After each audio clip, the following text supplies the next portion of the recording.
अस्सलामुअलैकुम। मेरा नाम मुर्तज़ा है। तो आज हम लोग मैकेनिक्स का पहला टॉपिक पढ़ेंगे। मैकेनिक्स का हम आज पहला टॉपिक पढ़ेंगे। पहला टॉपिक कौन सा है? Component method.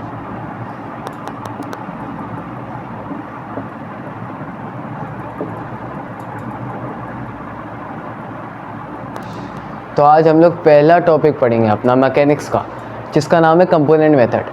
कंपोनेंट मेथड उस मेथड को कहते हैं जिसके ज़रिए आप फोर्स के मैग्नीट्यूड को और उसकी डायरेक्शन को निकाल सकते हो। मतलब रिजल्टेंट फोर्स निकाल सकते हो, आसान अल्फाज में बोलूँ तो रिजल्टेंट फोर्स निकाल सकते हो और एंगल निकाल सकते हो, मतलब थीटा निकाल सकते हो। ठीक है, तो ये कंपोनेंट मेथड है। आज हम लोग इसके बारे में पढ़ेंगे। तो फ़र्ज़ करो, एग्जाम्पल देता हूँ, सवाल हम करेंगे अभी। फ़र्ज़ करो ये हमारे पास एक डायग्राम दी हुई है। ठीक है, अब ये डायग्राम है, यहाँ पर एक फ़ोर्स यूँ अप्लाई हो रही है इस तरफ, नीचे की तरफ, और एक फ़ोर्स अप्लाई हो रही है यहाँ पर।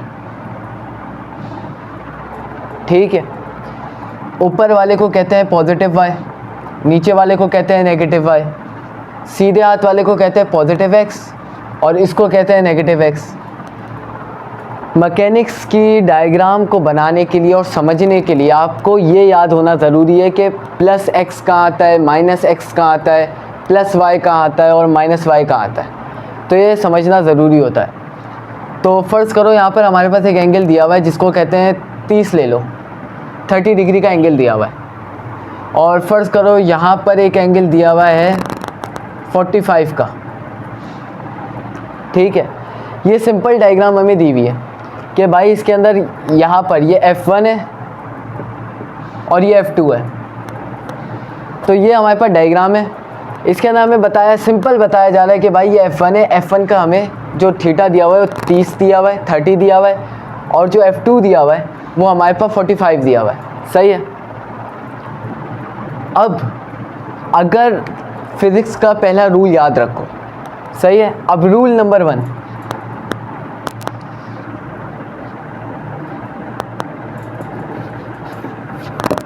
रूल नंबर वन क्या है भाई? अगर आपको थीटा एक्स एक्सिस के ऊपर दिया हुआ है, एक्स एक्सिस मतलब ये वाला एक्सिस, इसको एक्स एक्सिस कहते हैं, और इस तरीके से जो होता है वो वाई एक्सिस होता है। तो मैंने क्या कहा, अगर आपको थीटा एक्स एक्सिस के ऊपर दिया हुआ है और आपकी फोर्स भी एक्स एक्सिस के ऊपर अप्लाई हो रही है, मतलब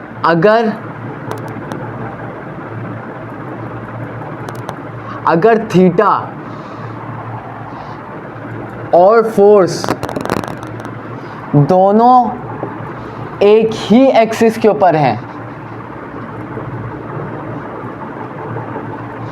क्या बोला? अगर थीटा और फोर्स दोनों एक ही एक्सिस के ऊपर है, सेम एक्सिस के ऊपर,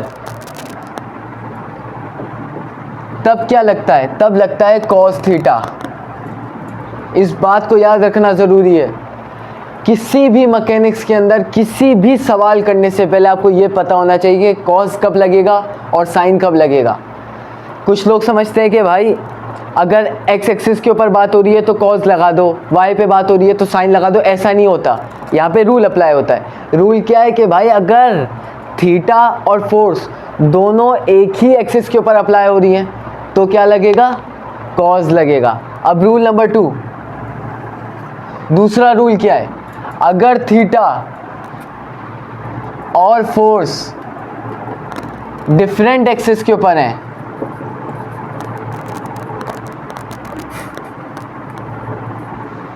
तो क्या अप्लाई होगा?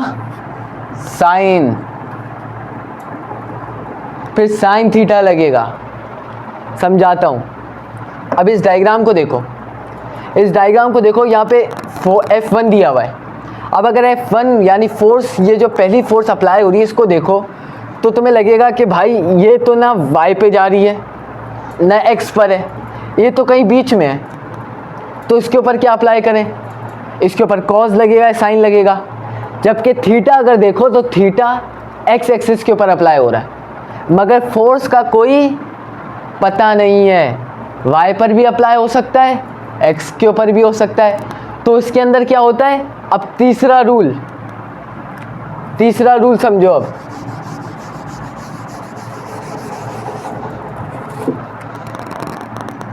तीसरा रूल क्या है? तीसरा रूल यह है कि अगर फोर्स ना वाई एक्सिस के ऊपर है ना एक्स एक्सिस के ऊपर है और कहीं बीच में है, तो जब तुम एक्स एक्सिस की बात करोगे तो तुम उस फोर्स को एक्स के ऊपर कंसीडर करोगे, और जब तुम वाई की बात करोगे तो तुम उस फोर्स को वाई के ऊपर कंसीडर करोगे। मतलब जो भी फोर्स इस तरीके से बीच में अप्लाई होगी वो दोनों के लिए काम करेगी, डुअल नेचर, दोनों के लिए काम करेगी, वाई के ऊपर भी काम करेगी और एक्स के ऊपर भी काम करेगी। मगर थीटा को देखना ज़रूरी है। अगर ये बस ये दो लॉज अगर याद हैं तो ये सवाल सॉल्व करना मुश्किल नहीं है। रूल क्या है, अगर मैं इसको वाई एक्सिस के ऊपर ले रहा हूँ, मतलब summation of F Y is equals to 0। समझो मैं फोर्स एफ वाई के ऊपर ले रहा हूँ, यानी वाई एक्सिस के ऊपर जितनी भी फोर्स है उन सबका सम 0 है। अब यहाँ पर मैंने 30 डिग्री देखा है, कॉस पर है, जबकि फोर्स अप्लाई कहाँ पर हो रही है, वाई एक्सिस के ऊपर। तो क्या होगा, फोर्स वाई एक्सिस के ऊपर जा रही है और थीटा जो दिया हुआ है वो एक्स एक्सिस के ऊपर दिया हुआ है। मतलब थीटा और फोर्स दोनों डिफरेंट एक्सिस के ऊपर, तो क्या लगेगा, साइन थीटा। ये रूल्स अपने पास लिख लो, क्योंकि ये वाली फोर्स जो अप्लाई हो रही है वाई एक्सिस के ऊपर जा रही है, क्योंकि हम इसको वाई पे कंसीडर कर रहे हैं और एंगल जो है थीटा पर है, तो क्या लगेगा, साइन थीटा। अब चौथा रूल, अगर हम इसी चीज़ को एक्स एक्सिस के ऊपर लेते, अगर हम इसी चीज़ को एक्स एक्सिस के ऊपर लेते तो मतलब जितनी भी फोर्सेस एक्स एक्सिस के ऊपर अप्लाई हो रही हैं उन सब का सम 0 है। यही अब देखो यहाँ पर जो थीटा दिया हुआ है वो भी एक्स एक्सिस के ऊपर दिया हुआ है, और जो फोर्स जा रही है, क्योंकि अब हम वाई एक्स की बात कर रहे हैं, वाई की बात नहीं कर रहे, तो फोर्स एक्स के ऊपर अप्लाई हो रही है, डुअल नेचर बोला है। तो थीटा और फोर्स दोनों एक्स एक्सिस के ऊपर जा रही हैं, मतलब क्या लगेगा, कॉस थीटा, क्योंकि थीटा और एफ दोनों सेम एक्सिस के ऊपर है। जब सेम एक्सिस के ऊपर होगा तो क्या लगेगा, कॉस थीटा। सही है। अब दूसरी बात समझो मेरी, फर्ज करो ये एंगल यहाँ पर नहीं है, ये एंगल यहाँ पर है 30 डिग्री का, सही है, फर्ज करो यहाँ पर एंगल है, तो क्या लगेगा।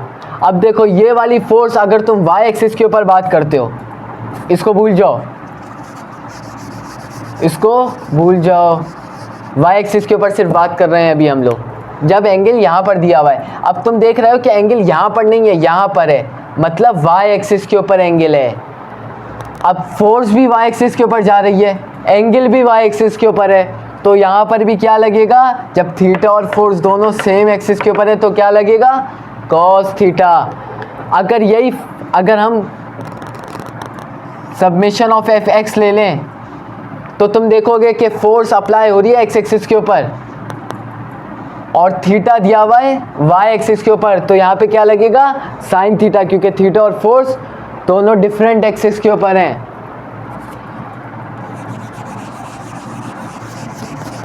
अब हम इसका एक सवाल करते हैं।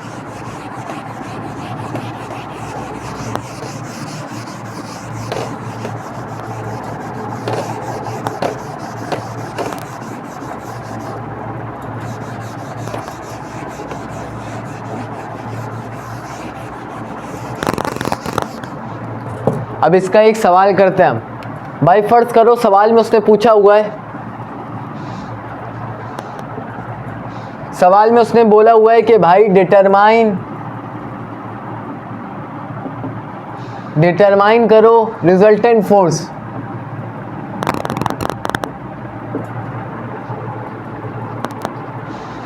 एंड डायरेक्शन, मतलब रिजल्टेंट फोर्स और थीटा दोनों मालूम करने हैं।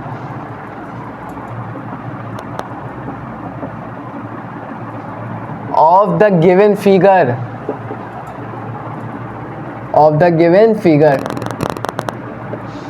अब भाई देखो ये सिंपल सवाल है, क्या बोला है उसने, बोला है डिटरमाइन रिजल्टेंट फोर्स। सिंपल निकाल लिया, तुमको रिजल्टेंट फोर्स निकालनी है और डायरेक्शन निकालनी है किस चीज़ की, जो फिगर दी हुई है। फिगर बनाता हूँ मैं भाई, ये एक फिगर है। यहाँ पर एक फोर्स ऐसे अप्लाई हो रही है, दूसरी फोर्स इस तरीके से अप्लाई हो रही है। यहाँ पर एक लोड है, क्रेट है, फर्ज करो सेब का क्रेट है जिसका वज़न है 550 पाउंड, LB 550 पाउंड। अब फर्ज करो ये F1 है, ये F2 है। F1 को मालूम करना है, सही है। या फिर F1 अगर, चलो फर्ज करो आसान करके समझाता हूँ, अगर दिया हुआ है F1 2 किलो न्यूटन और F2 भी दिया हुआ है 6 किलो न्यूटन। अब यहाँ एक एंगल यहाँ पर दिया हुआ है जो कि है 45 कर लो चलो इसको, और एक एंगल दिया हुआ है y एक्सिस के ऊपर जो कि है 35। अब देखो ये सिंपल फिगर है। मैकेनिक्स के चाहे कंपोनेंट मेथड हो या कोई सा भी मेथड हो, चाहे UDL हो, PL हो, आगे बहुत सारे टॉपिक्स कवर करेंगे इंशाल्लाह, मगर मैकेनिक्स के हर सवाल के अंदर जिसमें भी डायग्राम दी हुई होगी, आपको ज़रूरी है कि पहले डायग्राम समझनी है और उस डायग्राम की एक फ्री बॉडी डायग्राम अपने पास बनानी है। फ्री बॉडी डायग्राम बनाए बगैर तुम सवाल सॉल्व नहीं कर पाओगे, तो फ्री बॉडी डायग्राम बनाना ज़रूरी है। उसके लिए डायग्राम समझना ज़रूरी है जो पेपर में आएगी। अब भाई देखो यहाँ पे इसने बोला हुआ कि भाई सिंपल है, एक फोर्स है जो कि 45 डिग्री के ऊपर 2 किलो न्यूटन के ऊपर अप्लाई हो रही है, और दूसरी फोर्स है जो 35 डिग्री पर है और 6 किलो न्यूटन की फोर्स अप्लाई हो रही है, और एक और लोड है जो 550 का है जो नीचे की तरफ अप्लाई हो रहा है। सिंपल है। अब इसकी हम यहाँ पर एक फ्री बॉडी डायग्राम बनाते हैं। भाई ये बोल रहा है कि ये हमारे पास एक डायग्राम है, एक फोर्स हमारी यूं जा रही है, एक फोर्स हमारी इस तरफ जा रही है। एक का एंगल 35 है, एक का एंगल 45 है। ऊपर प्लस का y होता है, मैं बार बार रिपीट करता रहूँगा ताकि याद हो जाए। ऊपर का प्लस y होता है, नीचे का नेगेटिव y होता है। यहाँ पे पॉजिटिव x होता है और यहाँ पे नेगेटिव x होता है, सही है। अब उसने क्या बोला, एक नीचे की तरफ क्रेट, जो सेब का क्रेट लटका हुआ है वो नीचे की तरफ अप्लाई हो रहा है, जो 550 पाउंड का है। 550 पाउंड, ये सिंपल डायग्राम है, चाहिए सिंपल। इसको मिटा रहा हूँ सवाल को, ठीक है।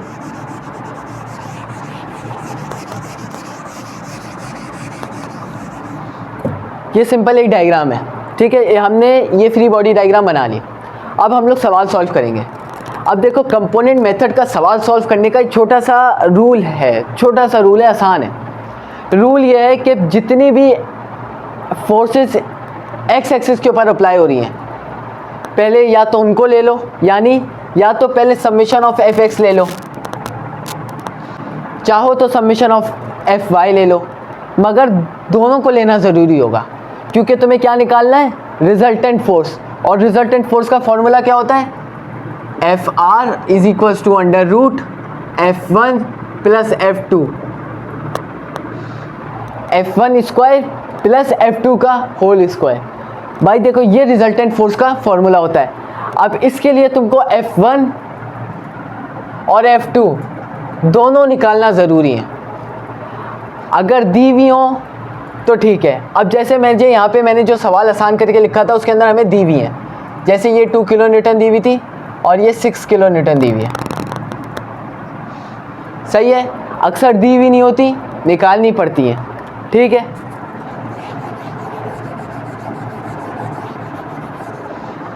अब इस सवाल को सॉल्व करेंगे। इसका मतलब क्या है कि जितनी भी फोर्सेस एक्स एक्सिस के ऊपर हैं उन सबका समीशन 0 है।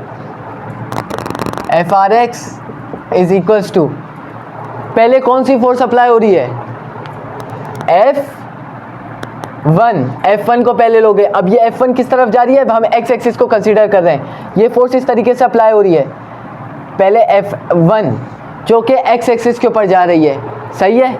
अब ये एक्स एक्सिस के ऊपर जा रही है मतलब पॉजिटिव एक्स की तरफ जा रही है, तो इसकी वैल्यू होगी पॉजिटिव, यानी F1।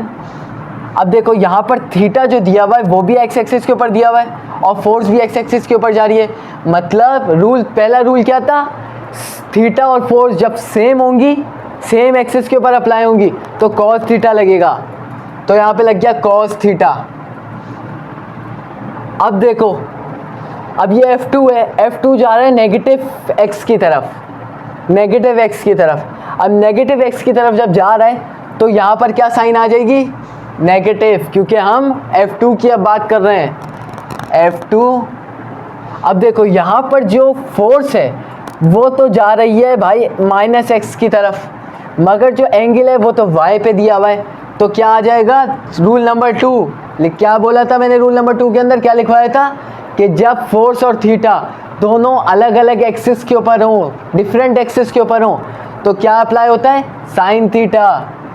यहाँ पे साइन थीटा लिख दोगे, सही है। अब F1 की क्या है, 2 किलो न्यूटन, कॉस थीटा क्या है 45, माइनस F2 6 किलो न्यूटन है, साइन थीटा क्या है 35, सही है। अब 2 cos 45 और माइनस 6 35, 2 cos थीटा, cos 45 क्या होता है, cos 45 0.707, 2 इंटू 0.707 माइनस साइन 35 क्या होता है 0.573, 6 इंटू 0.573। अब 2 इंटू 7.07 कर दो, माइनस 6 इंटू, एक एक करके कर लो, 0.707, 1.414 माइनस 6 इंटू 0.573, 3.438। बस अब आंसर आ जाएगा 1.414 माइनस 3.438। तो क्या आंसर आया, माइनस 2.024 किलो न्यूटन। ठीक है, क्योंकि हमारी फोर्स जो दी हुई थी वो किलो न्यूटन में दी हुई थी, इसलिए किलो न्यूटन आया। अब यहाँ पर तो हमने FRX निकाल लिया, अब हम निकालेंगे FRY।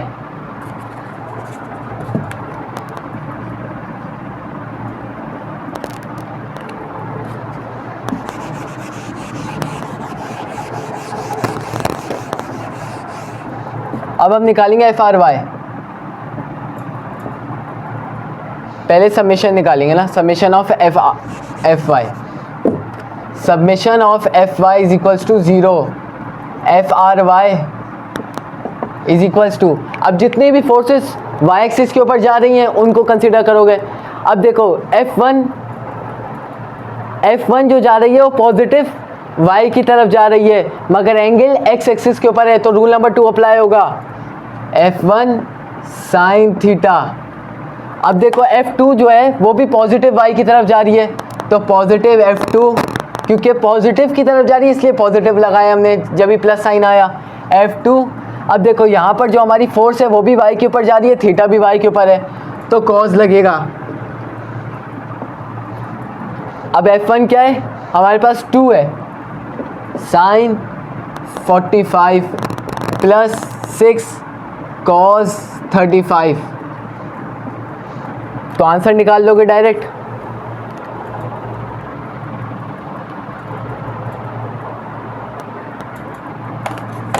यहाँ पर आ जाएगा 1.414 प्लस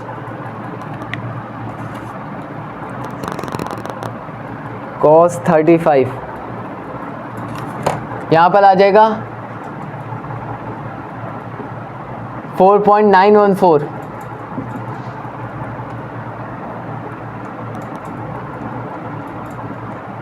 तो इसको टोटल प्लस करेंगे तो आंसर आ जाएगा प्लस का 6.328 किलो न्यूटन। अब देखो हमने Fy और Fx मालूम कर लिया, अब हमें मालूम करना है रिजल्टेंट। अब क्या मालूम करना है, रिजल्टेंट। अब रिजल्टेंट निकालेंगे हम लोग। रिजल्टेंट निकालने का बहुत आसान तरीका है। रिजल्टेंट का फॉर्मूला होता है FR Fx का स्क्वायर प्लस Fy का स्क्वायर। अब देखो रिजल्टेंट निकालना था हमारा, जो बेसिक सवाल क्या था, रिजल्टेंट और डायरेक्शन। अब रिजल्टेंट निकालना है तो रिजल्टेंट का फॉर्मूला क्या होता है, Fx और Fy, इसलिए हमने x और y निकाला ताकि हम ये इस फॉर्मूले के अंदर डालकर हम रिजल्टेंट फोर्स निकाल सकें। तो डायरेक्ट निकाल लोगे वैल्यूज़ पुट करके। Fx का स्क्वायर क्या था, -2.024 का होल स्क्वायर प्लस Fy क्या था, 6.328 का स्क्वायर। तो आंसर निकाल लोगे -2.024 प्लस 6.328, तो आपके पास आंसर आया 6.64। रिजल्टेंट क्या निकल आया, 6.64 किलो न्यूटन, ये रिजल्टेंट फोर्स निकल आई। अब देखो उसने क्या बोला था, डायरेक्शन। डायरेक्शन का मतलब थीटा, एंगल। अब एंगल भी निकालना ज़रूरी है हमें क्योंकि सवाल के अंदर मेंशन है। अगर सवाल में मेंशन नहीं होता या सवाल में होता कि सिर्फ रिजल्टेंट निकालो तो हम यहाँ तक आंसर छोड़ देते। अब मगर हमें अभी थीटा निकालना ज़रूरी है तो हम लगाएंगे tan थीटा, जिसका फॉर्मूला होता है परपेंडिकुलर अपॉन बेस। सिंपल है, tan थीटा के अंदर वैल्यूज़ डाल दोगे। अब tan थीटा क्यों निकाला, तुम लोग बोलोगे भाई tan क्यों निकाला, cos निकाल लेते, साइन लगा देते, कोसेक लगा देते, सेक लगा देते, tan ही क्यों। अब देखो अगर राइट एंगल ट्राइंगल को देखो तो उसके अंदर ये होता है हाइपोटेन्यूज, ये होता है परपेंडिकुलर और ये होता है बेस। अब याद रखना बेस जो होता है, अभी मैंने डायग्राम पहले भी शुरू में समझाया था लेक्चर के कि भाई बेस जो होता है वो इस तरीके का होता है, एक्स एक्सिस, मतलब ये तो हो गया एक्स एक्सिस और परपेंडिकुलर हो गया वाई एक्सिस। मतलब यहाँ पर बात ही सिर्फ वाई और एक्स की हो रही है, हाइपोटेन्यूज की हमारे पास कोई वैल्यू ही नहीं है, तो हम कोई और सा कोसेक या कॉस नहीं लगा सकते। tan लगाना ज़रूरी है क्योंकि y और x की बात हो रही है और दोनों हम निकाल चुके हैं यहाँ पर देखो। तो tan theta is equals to perpendicular मतलब y एक्सिस, और y की वैल्यू क्या थी हमारे पास, यहाँ पे लिखी हुई है देखो 6.328 डिवाइडेड बाय, अब देखो बेस क्या था, x एक्सिस, x एक्सिस की वैल्यू है दी -2.024।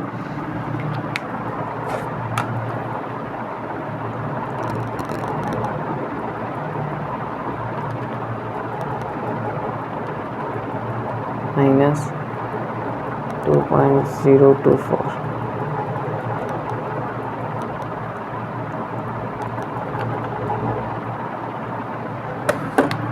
तो थीटा क्या निकलेगा, थीटा हमारे पास आ जाएगा 72.26 डिग्री। हमारे पास ये आंसर आ गया फाइनल। ये दोनों हमने निकाल लिए, हमारा सवाल यहाँ एंड हो जाता है। कंपोनेंट मेथड एक, अगर ये कंपोनेंट मेथड तुमको समझ में आ जाता है तो ऐसे बहुत सारे मेथड्स तुमको समझ में आ जाएंगे, जैसे इक्विलिब्रियम समझ में आ जाएगा और भी आगे काफ़ी चीज़ें होंगी जो तुम्हें अच्छे से समझ में आने लग जाएंगी। अगर तुम्हारे कंपोनेंट मेथड स्ट्रॉन्ग हो जाते हैं तो काफ़ी टॉपिक स्ट्रॉन्ग हो जाएंगे। तो यहाँ पे सवाल ख़त्म होता है और आज का टॉपिक तुम लोग को यकीनन समझ में आया होगा।